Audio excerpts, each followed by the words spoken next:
If your Ford Ranger is stuck in the driveway, don't call a tow truck just yet. We can fix this.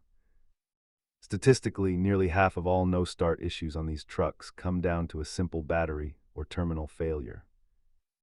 Let's walk through the diagnostic steps to identify the exact cause of your starting problem.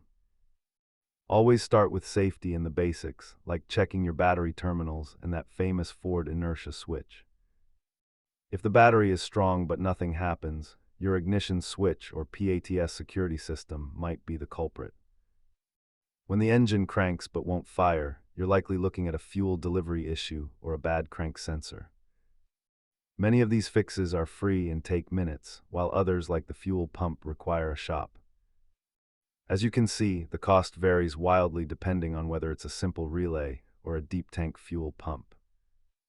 Grab a cheap multimeter to confirm your battery health and ensure the starter is actually getting power. You only need a few basic tools and an inexpensive scanner to solve most Ranger starting issues. Remember, these trucks are built to last. Most of the time, the fix is simpler than you think.